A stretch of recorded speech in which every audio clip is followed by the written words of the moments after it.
Halo bosku, assalamualaikum warahmatullahi wabarakatuh. Balik lagi dengan saya Anwar di A4 Otomotif. Nah, kali ini kita bahas kasta sultannya lagi, Mitsubishi Pajero Sport Dakar 4x2, yaitu Mitsubishi Pajero Sport Dakar Ultimate 4x2. Ada kata-kata ultimate-nya, yang mana kalau misalkan di mobil-mobil Mitsubishi ada kata-kata ultimate itu selalu identik dengan kasta sultan atau kasta paling mewahnya. Pajero, lalu kemudian kemarin ada Eclipse Cross, kalau nggak salah apa Ultimate atau Premium, lupa. Yang jelasnya di kasta Ultimate untuk Pajero Sport itu adalah kasta Sultan. Ada dua Ultimate, ada yang 4x4, ada yang 4x2. Yang kita bahas kali ini atau yang ada depan kita adalah yang 4x2 Ultimate Pajero Sport yang harganya itu di angka Rp658.400.000. Itu adalah harga yang ada di Makassar atau Sulawesi Selatan. So buat kalian yang ada di Jakarta atau Jabodetabek atau seluruh wilayah Indonesia Timur yang lainnya yang di luar Sulawesi Selatan, kalian bisa hubungi kontak kita di deskripsi untuk informasi harga detail di wilayah atau di daerah kalian masing-masing. Buat kalian yang baru ketemu channel kita, jangan lupa di pojokan sebelah kanan bawah tombol subscribe dan gambar jempol ke atas jangan lupa ditekan, karena ada banyak mobil-mobil Mitsubishi lainnya yang akan kita bahas lagi, termasuk update-update informasi otomotif lainnya atau mobil-mobil lainnya bakal kita bahas juga di channel ini. So, tekan tombol subscribe, gambar jempol ke atas, dan video bagian mana-mana melalui media sosial kalian secara bebas dan gratis, serta tuliskan sesuatu di kolom komentar yang ada di bawah kalau ada yang ingin kalian tanyakan dan tambahkan. Nah, untuk yang Dakar Ultimate 4x2 ini, hal yang paling membedakan adalah adanya logo yang ada di depan sini, yang logo itu ketutup oleh kaca mika kayak gitu. Jadi di dalam logo ini itu ada sensor-sensor yang ada di bagian depan, sensor safety-nya ada di bagian situ, lalu kemudian termasuk untuk sensor adaptive cruise control-nya itu ada di situ juga. Jadi jarak antara mobil ini disetting dengan mobil yang ada di depannya itu diset melalui cruise control menggunakan sensor yang ada di bagian depan sini. Dan kalau kita lihat ke bawah, ini dagu mobil ini kelihatan agak maju ke depan di bagian bawah dengan warna yang black glossy, warna dengan body, dan ada front under garnish yang kalau kita lihat sudut kemiringannya agak tinggi ke atas kayak gini, itu kelihatan garang dan kelihatan maco juga. Mantap kalau kita lihat dari situ. Nah, untuk lampu depannya dia udah pakai lampu depan dengan motif atau material proyektor kayak gitu, lalu kemudian di sini ada DRL-nya atau positioning lamp-nya yang kelihatan manis juga pada saat diaktifkan lampu senjanya. Lalu kemudian di bagian bawah sini ada lampu sen bagian atas, ada cornering lamp-nya di bagian bawah yang di tengah itu, yang itu untuk menerangi pada saat mobil berbelok biar nggak turun ke got. Ada fog lamp di bagian bawah yang untuk cornering lamp dan fog lamp-nya dia udah pakai material yang LED dengan reflektor kayak gitu. Cakep. Nah, untuk bagian kolong-kolongnya kayak gitu kita intip aja. Ada cover engine-nya kelihatan di situ. Lalu ada spakbor bagian depannya juga kelihatan dari situ. Garang. Nah, di bagian dalam sini ada intercooler.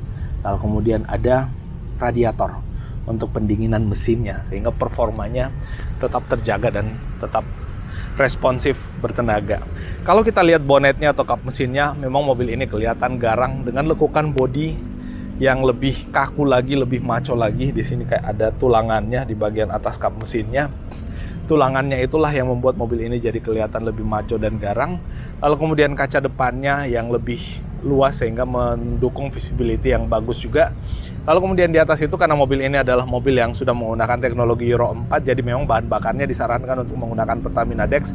Dan salah satu improvement Euro 4 adalah di bagian atas itu ada sensor buat auto wiper dan auto headlamp. Nah, untuk fendernya, banyak orang yang membeli Mitsubishi Pajero Sport ditambahkan over fender. Menurut saya memang sangat gagah, tapi kalau misalkan ditambahkan over fender lagi, itu akan membuat bannya akan kelihatan tenggelam gitu. Kalau misalkan ditambahkan over fender, harusnya bannya dipasangin spacer gitu, jadi agak keluar lagi. Tapi itu balik ke selera. Kalau misalkan kalian mau nggak apa-apa, nggak dipasang kayak gitu juga tetap keren si Mitsubishi Pajero Sport ini. Dan untuk ban depannya dia pakai, untuk semua bannya ya, dia pakai ukuran ring 18, bannya 265/60 dengan rem depan udah pakai cakram, rem belakang juga udah pakai cakram. Jadi untuk kepakemannya, untuk performa pengeremannya menurut saya nggak perlu diragukan. Di bagian depannya pernya pakai yang per keong, lalu kemudian untuk bannya ini bannya pakai yang Dueler Bridgestone yang HT, bukan yang MT. Ya, tetap kelihatan maco. Lalu kemudian untuk footstepnya kelihatan di bagian luarnya warna black Dove, Lalu kemudian di bagian dalamnya warna silver, jadi ada perpaduan dua warna di bagian footstepnya, dan ini sangat kokoh bos. Kelihatan aja kayak plastik kayak gitu, dan ini memang material covernya di luar plastik, tapi plastik yang keras. Kalau kita pijak-pijak kayak gini tuh sangat kokoh dan kelihatan presisi dan rapih dan kelihatan enak aja. Warna putih itu karena mobil baru jadi ada stikernya di situ untuk protektornya. Nah, untuk cover spionnya dia warnanya warna chrome kayak gini dengan lampu sen yang disematkan di situ, dan untuk handle pintunya dia warna chrome. Andaikan dibuat warna hitam, memang nggak kelihatan. Chrome itu selalu diidentikan dengan kemewahan ya. Tapi padahal menurut saya kalau dia warna hitam di sini akan kelihatan lebih garang dan lebih maco lagi si Pajero Sport, utama yang warna hitam, termasuk yang ada di belakang sini. Menurut kalian gimana? Tuliskan di kolom komentar yang ada di bawah. Di bagian belakang sini itu kelihatan remnya udah pakai cakrem juga.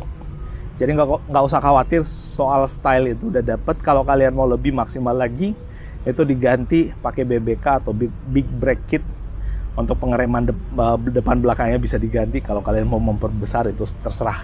Yang penting kalian beli mobilnya dulu gitu kan. Nah, untuk rangkanya atau chassisnya kelihatan di situ. Mobil ini adalah mobil yang leather frame. Kelihatan stabilizernya juga di situ untuk kenyamanan pada saat mobilnya dikemudikan. Dan mobil ini itu production date-nya di bulan 6 tanggal 15 tahun 2022. Di atas ini ada roof rail dan ini sangat tinggi, dan memang Pajero Sport kayak yang ada di sana-sana tuh kalau misalkan dipasangin roof rail memang kelihatan lebih maco dan lebih garang ya. Kayak mobil-mobil touring memang kalau misalkan Pajero Sport dipasangin roof rail. Di atas ini ada spoiler, lalu kemudian ada high mode stop lamp yang di bagian atasnya. Ini ada spoiler. Lalu kemudian ada high mode stop lamp kelihatan di sini. Lalu ada shark fin antena atau antena sirip view. Di belakangnya udah pakai defogger, jadi kalau misalkan berembun tinggal pencet tombol defoggernya, embunnya hilang. Udah pakai kaca film pula. Jadi kalau misalkan kalian beli Pajero Sport, nggak mesti beli lagi kaca film, terus ke bengkel aksesoris gitu, pasang kaca film, itu butuh waktu dan seterusnya, itu nggak perlu. Nah, untuk lampu belakangnya, memang ini salah satu yang jadi kontroversi juga untuk Pajero Sport Dakar Ultimate Euro 4 4x2 ini. Bahkan untuk semua Pajero Sport orang bilang lampu belakang itu kayak menangis gitu ya. Menurut saya ini malah jadi salah satu identitas khas yang dimiliki oleh Mitsubishi, khususnya Pajero Sport. Apalagi kalau kita lihat ada 1, 2 aksen, terus bagian sini ada banyak aksen yang membuat lampu belakang mobilnya jadi kelihatan keren dan kelihatan menjadi khas buat Mitsubishi Pajero Sport. Dakar Ultimate di sini tulisannya, yang 4x4 ada tulisan 4x4 di atas yang menjadi kebanggaan untuk mobil yang kasta sultannya Mitsubishi Pajero Sport. Di belakang sini ada sensor parkir, ada 4. Ada reflektor di bagian belakang dan rear under garnish juga yang kelihatan sangat sporty dan kokoh kayak gitu. Dan di bagian atas ini tombol buat membuka bagasinya yang dia udah pakai power back door, tinggal pencet menjauh, pintunya akan membuka dengan sendirinya. Nah, itu untuk tempat penyimpanan barangnya juga cukup banyak ya. Ini ada segitiga hati-hati di situ. Kalau misalkan mobilnya mogok, langsung dipasang di belakang biar orang nggak nubruk gitu. Dan itu materialnya pakai reflektor. Dan di bawah sini ada tempat penyimpanan rahasia. Kalau ada yang ingin kalian simpan dan sifatnya rahasia, taruh di bawah sini. Karena memang kelihatan kayak nggak ada tuas untuk apa sih ya, nggak ada grip atau pegangan buat membukanya. Jadi mesti dicubit dikit lalu ditarik gitu. Nah, di sini ada hook untuk mengikat barang di belakang kalau misalkan kita naruh barang. Nah, ini seatbeltnya bisa diselipkan dalam sini. Kalau kita mau lebih rapih ya, selipkan dalam situ itu lebih rapi. Nah, untuk penyimpanan barangnya, untuk spare tire-nya bisa dibuka dari sini. Untuk ban serepnya dan seterusnya.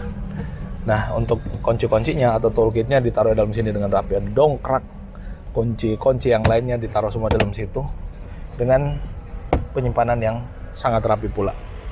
Nah, untuk menutup bagasinya, kalau kita lihat ya, ini motor pembuka bagasinya cukup besar. Untuk menutup tinggal pencet tombol, lalu kemudian ditinggalkan, biarkan dia nutup sendiri. Mobil ini pinter, mobil ini mandiri, nggak manja. Dan untuk baris keduanya, memang mobil ini apalagi yang warna hitam ini ya, kalau kita lihat dari sini, perpaduan antara warna hitam dengan warna yang terang, warna beige kayak gini, memang kelihatan mobilnya jadi lebih mewah. Kalau semua full black itu kelihatan oke juga untuk semua full black. Memang kekurangannya adalah gampang kotor, tapi dari sisi pandangan menurut saya memang semakin kesini kok semakin mewah dengan warna yang kayak gini ya. Menurut saya, kalau semua hitam ya di semua mobil itu hitam. Hampir keseluruhan mobil joknya warna hitam. Tapi kalau jok kulit dengan warna beige kayak gini, ini menjadi salah satu apa ya, ciri khas kemewahan yang ada di mobil, dan memang kelihatan mewah. Dan untuk jok bagian atas ini dia materialnya kulit, ini kulit dengan jahitan asli, dan ini kulitnya cukup empuk. Dan di bagian bawah sini dia materialnya kayak semacam bludro atau fabric kayak gitu. Ini cerdas juga karena biasanya kan kalau misalkan didudukin kayak gini, yang pecah-pecah biasanya kulitnya di bagian sini nih, pecah, getas, dan berhamburan kayak gitu. Nah ini dengan material kain kayak gini, ini membuat jadi lebih tahan lama dan kelihatan tetap lebih mewah. Apalagi yang warna terang kayak gini, kalau ada getas-getas pasti akan kelihatan dengan sangat mudah. Ada bottle holder, lalu kemudian ada lampu untuk penerangan pada saat kita naik turun. Armrestnya materialnya kulit dengan jahitan asli dan ada black glossy di sini. Lalu kemudian tuas pintunya dia materialnya pakai yang plastik, finishingnya chrome. Ini ada hand grip buat kita naik turun. Di atas sini ada entertainment, nggak ada apa. Kita coba naik dah. Jadi di sini nggak ada sunroof ya, ada layar entertainment aja yang bisa turunkan dari sini dan dinaikkan kayak gitu. Lalu kemudian ada lampu juga di bagian sini. Terang, lampu baca. Nah di sini juga ada sebenarnya. Jadi banyak lampu baca yang bertambah. Jadi ini seperti tambahan, bisa masukin CD dari sini, CD ya. Kaset VCD maksudnya, video. Nah terus di bagian bawah sini ada charging buat laptop. Jadi kalau misalkan kalian pengusaha atau pejabat gitu sambil disupirin, karena mobil ini biasanya mobil yang dipakai untuk disupirin, kalian duduk di sini charging laptopnya di bagian bawah situ sambil ngerjain sesuatu, itu tetap nyaman. Nah di sini ada seat back pocket, sebelah kiri juga ada, dan di sini ada USB slot buat charging handphone. Jadi cukup komplit. Di sini sebenarnya ada armrestnya, cuman kita nggak bisa turunin, nggak, masih diplastikin. Nanti yang beli mobilnya sendiri yang lihat di situ. Yang jelasnya di situ ada armrest ya, bukan seat belt. Armrest dengan dengan cup holder yang dia modelnya pop up. Di sisi kemudi sama, dia materialnya kulit di sini dengan benang jahitan asli. Di atas juga kulit roti-roti kayak gitu. Ada hand grip buat buka tutup pintunya, lalu kemudian buat power window-nya dia auto di bagian driver. Yang lainnya ada tombol lock unlock door dan lock unlock window kalau kalian nggak mau pintu dan jendelanya diganggu atau dimain-mainin sama anak-anak. Untuk sudut recline-nya ini bisa diatur dengan elektrik semua posisi mengemudinya. Intinya menggunakan full electric seat lah intinya untuk mobil ini. Slidingnya termasuk, cuman memang kekurangannya electric seat adalah kepraktisannya. Jadi gitu, jadi mesti menunggu. Nah, naik ke atas mobilnya, ini memang sangat nyaman. Pajero Sport nyaman, setirnya digenggam juga nyaman, pengendaliannya aja cukup oke. Cuman ya mobil SUV besar ya, nggak senyaman di dalam kota kalau kita mengendarai mobil-mobil kecil. Nah, untuk cruise controlnya dia udah adaptif, bisa menentukan atau mengunci jarak kecepatan mobil yang ada di jarak dan kecepatan mobil yang ada di depannya. Lalu kemudian ada tombol voice command, ngangkat dan tutup telepon. Ada audio switch. Setirnya bisa diatur untuk naik turun dan maju mundur. Pengaturannya ada di bagian samping sini, tinggal diturunkan bagian sini tuasnya. Ini benar-benar bisa naik turun dan maju mundur yang travelnya cukup jauh. Dan ini kalau kita lihat udah pakai full digital untuk klasa meternya. Termasuk untuk head unitnya pasti udah touchscreen. Transmisinya otomatis, apa istilahnya, torque converter ya, belum yang CVT, automatic biasa. Terus di bagian bawah sini ada parking brake-nya udah elektrik. Di sini ada tempat buat naruh koin yang finishingnya bagian luarnya ada karet gitu. Dan kalau kita buka dia black glossy.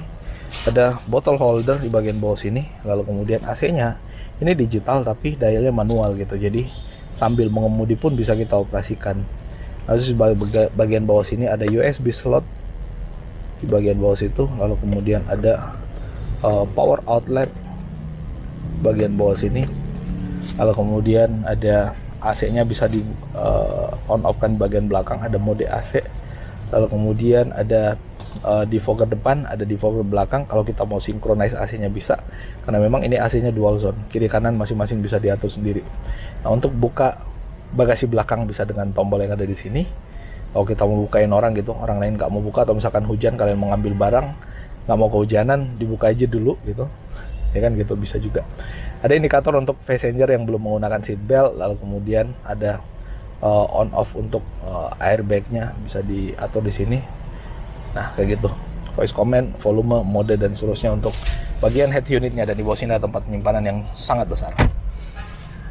Elektrokromatik sepertinya untuk si kaca spionnya ini yang bisa di on off kan kalau nggak salah. Di atas sini ada sensor untuk auto si wipernya yang ada di sini, dan auto di bagian lampunya yang ada di bagian sini, karena dua-duanya udah pakai fitur auto pada saat mobil ini mendapatkan sentuhan facelift, bukan facelift ya, perbaruan dari Euro 4, Euro 2 ke Euro 4. Nah itu update-nya bosku, mohon maaf kalau ada yang keliru dan salah, dan kita ketemu pada ulasan otomotif seru menarik berikutnya. Assalamualaikum warahmatullahi wabarakatuh.